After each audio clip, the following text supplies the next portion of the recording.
2025 பெரிய மேடு பள்ளங்களோடு கடந்து வந்திருக்கிறது தாவேகா.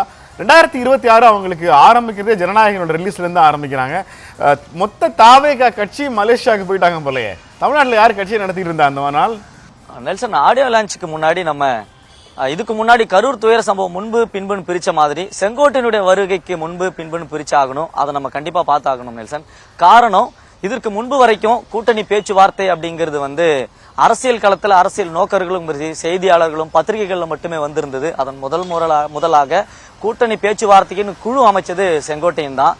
அதாவது கரூர் துயர சம்பவத்திற்கு பிறகு தமிழக வெற்றி கழகம் அதிவேகத்தை எடுத்திருக்குது அப்படின்னே சொல்லலாம். காரணம், விஜயனுடைய நேரடி கட்டுப்பாட்டுல நேரடி பார்வையில 28 பேர் கொண்ட நிர்வாக குழு அமைக்கப்பட்டது. அந்த குழு கூட்டப்பட்டது, முக்கிய முடிவுகள் எடுக்கப்பட்டது. அதன் பிறகுதான் செங்கோட்டையன் கட்சியில இணையறாரு. இதுக்கு முன்னாடி வரைக்கும் தமிழக வெற்றி கழகம் இளைஞர் பட்டாளத்தை கொண்டிருக்கிறது, ஆன்லைன் அரசியல் செய்து கொண்டிருக்கிறார்கள், அறிக்கையில் மட்டுமே எதிர்ப்புகளை தெரிவித்துக் கொண்டிருக்கிறார்கள். அரசியல் களத்துல விஜய் வரவே இல்லை என்கிற விமர்சனம் மட்டுமே மேலோங்கி இருந்தது. ஆனால் செங்கோட்டையினுடைய வருகைக்கு பிறகு அனைத்து கட்சிகளும் போல ஒரு சாதாரண கட்சியாகத்தான் மக்கள் பார்வைக்கு வந்துவிட்டதாகவே தமிழக வெற்றி கழகத்தினர் கருதுகிறார்கள். அதற்கு காரணம், தமிழக வெற்றி கழகத்துல பூத் கமிட்டி மாநாடுன்னு ஒண்ணு நடத்தப்பட்டுச்சு. அது யாரு அதை மாநாடு நடத்தினாங்க, அந்த பூத் கமிட்டிக்கு யார் பயிற்சி கொடுத்தாங்கன்னா தமிழக வெற்றி கழகத்தில் இருக்கக்கூடிய வார் ரூம் ஸ்டாட்டிஸ்டிக் டீம் தான். கள அனுபவம் இல்லாதவர்கள், ஆன்லைன் அனுபவம் கொண்டவர்கள் மட்டுமே இந்த பூத் கமிட்டியில பயிற்சி கொடுத்திருந்தாங்க.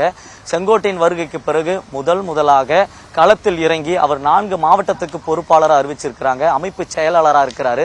அத்தனை சட்டமன்ற தொகுதி நிர்வாகிகளையும் ஒருங்கிணைச்சு ஒரு பகுதியில ஒரு கூட்டரங்களை பூத் கமிட்டினா என்ன, பூத்துல ஒரு கட்சி ஏன் இருக்கணும் அப்படிங்கிறத தெளிவாக இவருக்கு விளக்கம் அளிச்சிருந்தாரு. அதையும் தாண்டி எந்தெந்த கட்சிகள் எல்லாம் அதிருப்தியாளர்கள் இருக்கிறாங்க, முன்னாள் சட்டமன்ற உறுப்பினர்கள், முன்னாள் அமைச்சர்கள் எல்லாரையும் குறிவச்சு கூட்டணிக்கு இழுக்கிறதுக்கும் சரி, கட்சியில் இணைவதற்கான ஒரு முன்னேற்பாடு செங்கோட்டையன் எடுத்திருக்கிறார் அப்படின்னு தான் சொல்லணும்.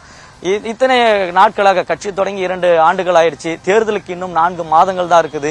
யார் கூட இன்னும் கூட்டணி இல்லையே, யார் கூட தான் கூட்டணி வைக்க போறாங்க, முதல்ல யார் வர போறாங்க? திமுக கூட்டணி சிந்தாம செதறாம கூடவே இருக்கிறாங்க. அதிமுக கூட்டணி பேச்சுவார்த்தைகள் இருக்கிறாங்க. இன்னும் அவங்களுடைய கூட்டணி இருந்தவங்க வெளியில் இருந்தாலும் அவங்களை எப்படி கூட்டணியில் இழுக்கலாம் அப்படிங்கிற பேச்சுவார்த்தையில் ஈடுபட்டு வரும் பொழுது தாவேக கூட யார் வருவா? புதிதாக தொடங்கப்பட்ட கட்சி, இன்னும் ஓட் ப்ரூவன்ட் கிடையாது, வாக்க நிரூபிக்கப்படாத ஒரு கட்சி. எவ்வளவு வாக்கு இருக்குன்னு யாருக்கும் தெரியாது.